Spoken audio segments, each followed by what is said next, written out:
627 부동산 규제가 있었지 않습니까? 6억 원 이상 대출 안 돼. 그럼 외국인들은, 특히 중국 사람들은 큰일 났어요 지금. 중국 사이트에 200억 매물이 올라오는데 그 매물의 주소지가 다 우리나라 서울인 거예요. 예. 지금 중국 온라인 사이트 부동산이 난리가 났다는 거예요. 중국인들이 57명으로 가장 많이 서울에 있는 오피스텔하고 아파트를 취득을 합니다. 부동산 관계자가 이런 얘기를 했네요. 몇 주 전에도 광명의 신축 아파트를 구매한 중국인이 14억 원을 현금으로 결제했다.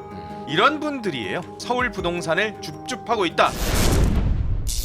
627 부동산 규제가 있었지 않습니까? 이제 뭐 소득도 필요 없고 뭐 상관없이 그냥 6억 원 이상 대출 안 돼. 부동산 투자할 때는 당신은 6억 원이 최대 한도야. 이게 대한민국에 있는 이 서울에 이런 분들은 이런 상황이 벌어졌는데, 그런데요.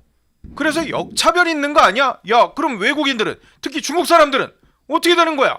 그들은 이건 제한 받아? 아닌 것 같은데? 이거 문제 있는데? 라고 했는데 실제 지금 문제가 불거져요. 지금 큰일 났어요 지금. 중국 사이트에 200억 매물이 올라오는데 우와. 그 매물의 주소지가 다 우리나라 서울인 거예요. 예. 그리고 아시는 것처럼 지금 용산 대통령실 주변의 금싸라기 땅들, 예. 또 용산 주변이 지금 뭐 재개발한다 뭐다 막 한창이거든요. 그렇죠. 거기에 중국인들이 대거 부동산 투자했다라는 거 언론 보도가 되지 않았습니까? 그렇죠. 결국 이 부동산 규제로 대한민국에서 지금 당장 현금이 많진 않지만 예. 부부가 열심히 뭐 대기업 다니고 직장 다니고 해서 은행 대출 성실하게 갚아서 집 살 수 있는 사람들은 야, 너네는 이제 부모님이 물려주는 거 없으면 집 살 꿈도 꾸지마가 되는데, 맞아요. 그런 상황이에요. 중국에 또 부자들 있잖아요. 예. 홍콩 부자, 상하이 부자 이런 사람들이 어마어마하죠. 돈 싸들고 기회다. 아하. 대한민국에 우리가 투자하자. 서울의 집값 오를 거니까 우리가 돈 싸들고 가자. 지금 중국 온라인 사이트 부동산이 난리가 났다는 거예요. 그러니까요. 지금 자료를 보니까요. 대출 한도 6억 원으로 제한을 딱 해버렸더니 627 부동산 대책 이후에 대한민국 사람들의, 내국인들의 서울 부동산 매매 거래는 대폭 감소했어요. 그런데 반면에 외국인의 서울 부동산 취득은 증가했는데, 서울에서 아파트나 오피스텔 같은 집합 건물을 거래 건수가 7,632건이었어요. 627 이후에 7월 1일부터 18일까지. 같은 기간 전월 같은 기간보다 27.2%란 줄어든 거예요. 그만큼 부동산 시장이, 매매 시장이 위축이 된 거예요. 왜? 대출이 옛날보다 안 되니까. 그런데 외국인들은 어떻게 됐느냐? 국적으로 보면 중국인들이 57명으로 가장 많이 지금 서울에 있는 오피스텔하고 아파트를 취득을 합니다. 외국인들은 LTV 그리고 DSR 적용 안 받아요. 대출 조건을요. 6억 원 역시 그래서 적용할 수가 없어요. 더 받을 수도 있어요. 해외 부동산 갖고 있는지 없는지 우리가 정확히 알 수가 없어요. 그럼 어떻게 돼요? 취득세, 양도세, 중과도 피할 수 있어요. 투기과열지구가 아닌 지구에서는 주택담보대출에 따른 또 실거주 의무도 안 져요. 이러다 보니까 중국 사이트에서 이런 게 나오고 있다는 거예요, 변호사님. 이른바 이게 줍줍. 이게 사실 젊은 사람들이 이거 아파트 좋은 거 나오면은 줍줍해야 돼. 뭐 이런 표현들을 많이 썼었는데 지금 중국인들이 지금 이러고 있다는 거예요. 예, 청년 세대 박탈감이 더 클 것 같은데요.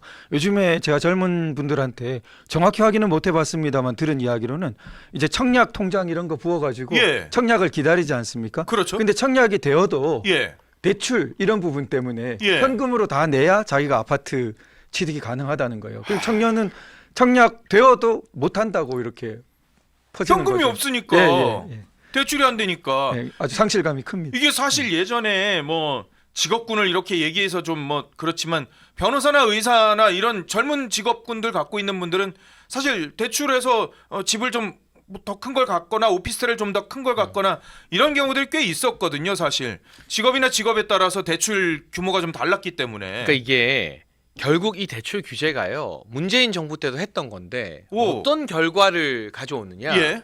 일단 중국인이 특혜를 누리고요. 네. 그리고 두 번째 금수저 특혜입니다. 금수저. 왜냐하면 이 대한민국 서울에서 현금 15억 가지고 있는 사람 찾기 힘들어요.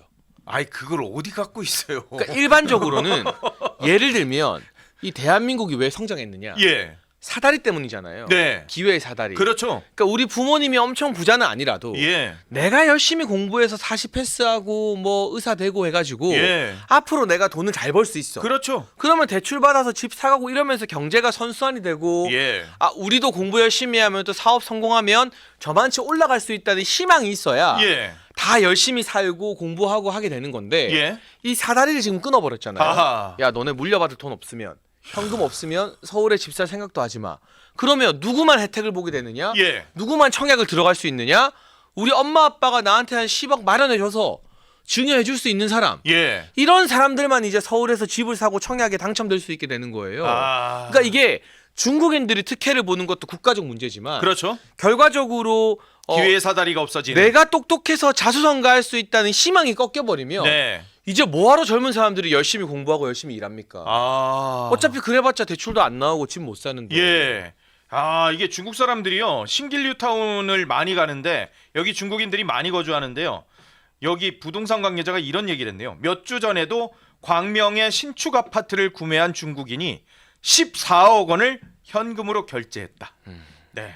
이런 분들이에요. 중국 분들이 이렇게 그래서 서울 부동산을 줍줍 시장하고 줍줍하고 있다. 이런 표현까지 나오고 있는 그런 상황들.